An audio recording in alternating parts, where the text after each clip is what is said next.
আজকের রেসিপি হচ্ছে নতুন তেঁতুলের আচার, যেটা প্রথমে রোদে দিয়ে দিতে হবে ভালো মতন। তারপর সেটাকে সেই তেঁতুলগুলোর শীষগুলো ভালো করে ছাড়িয়ে নিতে হবে।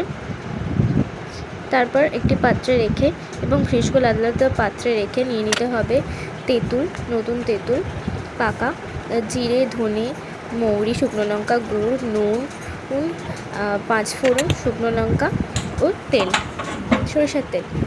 কড়াটাকে তাতিয়ে নিতে হবে। তো তেঁতুলের আচার বানানোর জন্য প্রথমে কি দিতে হবে? প্রথমে আমি সরষের তেল দিলাম কড়াতে, গ্যাসটা জেলে। আচ্ছা, তারপর কিছুটা শুকনো লঙ্কা, আচ্ছা, আর 5 ফোড়ন দিলাম। ছাড়ানো শুকনো লঙ্কা, তাই তো? ভাঙা শুকনো লঙ্কা আর 5 ফোড়ন। আচ্ছা, এটা একটু ভাজা হবে, ব্রাউন কালার হবে। আচ্ছা, ব্রাউন কালার হবে। ব্রাউন কালার হয়ে গেছে, তো তারপর কি করবে? এবার আমি এই তেঁতুলটা দিচ্ছি, গোটা গোটা তেঁতুল, শুধু শীষটা বাদ দেওয়া। আচ্ছা, ঠিক আছে। পুরোটা একসঙ্গে দিয়ে দিতে হবে? হ্যাঁ, পুরোটা একসঙ্গে দিয়ে দিলাম। দিয়ে এবার একটু নাড়াচাড়া। আচ্ছা, এটা কি ভাজা হবে? একটু নাড়াচাড়া হবে, ভাজা নয়, নাড়াচাড়া হবে। আচ্ছা, ওপর নিচ করে।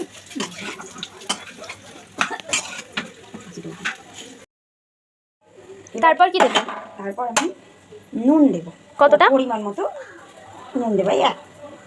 তো তারপর কি করতে হবে? তারপর আমি পরিমাণ মতো হলুদ। ও আচ্ছা, এতে হলুদও দিতে হবে? হ্যাঁ, হলুদটা দিলে কি হয়? হলুদটা দিলে পোকাটা লাগে না, এটা হলুদটা দেওয়া ভালো। এটা যেমনি দানা আছে তেঁতুল। আচ্ছা, এটাকে ভালো করে নাড়াচাড়া করতে হবে, তাই তো? হ্যাঁ, এটা এমন একটা শুকিয়ে এসেছে, এরপর কি দিতে হবে এর মধ্যে? এরপর আমি গুড়টা দিয়ে দিচ্ছি। এটা কতটা পরিমাণ আছে গুড়? আমি এতে 1 কিলো 200 গুড় দিচ্ছি। 1 কিলো আমার তেঁতুল আছে। আচ্ছা, এই পুরো 1 কিলো 200 মতন গুড়টা দিয়ে দিতে হবে, তাই তো? আচ্ছা, এটাকে নাড়তে হবে, তাই তো? হ্যাঁ, এটাকে উলটপালট করে নাড়ি। কেমন একটা দলা পাকানোর মতো হয়ে যাচ্ছে। এটা গলে যাবে, তাই তো? গলে যাবে। ঠিক কতক্ষণ নাড়তে হবে? এখন একটু নেড়ে নিই 10 মিনিট, তারপরে একটু ফুটবে। আচ্ছা, ঠিক আছে। 10 মিনিট না, 10 মিনিট নাড়ার পর এটা এই অবস্থা হয়েছে, আরও নাড়তে হবে মনে হয়, তাই তো? এখন অনেক সময় লাগবে।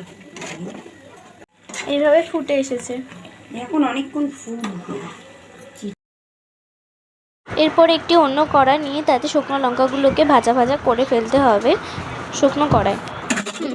লঙ্কাটা কি হয়েছে? এবার লঙ্কাটা ভাজা ভাজা হয়ে গেছে, আমি জিরে দিলাম। আচ্ছা, ধনে দিলাম, গোটা জিরে, গোটা ধনে, গোটা জিরে এবং গোটা মৌরি। আচ্ছা, মৌরিটা একটু নতুনত্ব লাগছে। না, মৌরিটা দেওয়া যায়। আচ্ছা, এটা দিলে কি হয়? দিলে এই মশলাটা দিলে ঝাল ঝাল, মিষ্টি টক, ঝাল মিষ্টি টক, যেমন কুলের আছে তো ঝাল মিষ্টি। আচ্ছা, এই মশলাটার জন্য ওটা একটু চটপটা লাগে, তাই তো? এটা ঠান্ডা করতে দিয়েছিলে? হ্যাঁ, এটা ঠান্ডা করতে দিয়েছি। এবার একটু ঠান্ডা হয়ে যাক, তারপরে এটা মিক্সিতে ঘোরাবো। সেটা তোকে দেখ। এবার ঠান্ডা হয়ে গেছে, এটা মিক্সিতে দিয়ে দিলাম।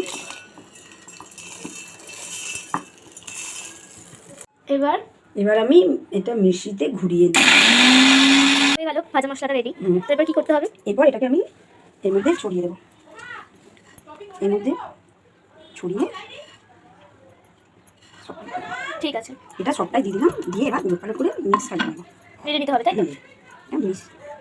নেড়ে নিলে এটা নেড়ে নেওয়ার পরে এটা রেডি। এরপর এটা ঠান্ডা হয়ে গেলে কাঁচের জারে করে এটাকে রেগুলার রোদে দিতে হবে। দিয়ে এবার তোমরা খেতে পারো। আচ্ছা, তো আজকের তেঁতুলের আচার রেডি হয়ে গেল। এবার এটাকে একটি কাঁচের বয়মে রেখে সেটাকে রোদে দিলে সেটা আরও মুচবে আর টেস্টি হবে। তো আজকে নতুন তেঁতুলের আচার রেডি।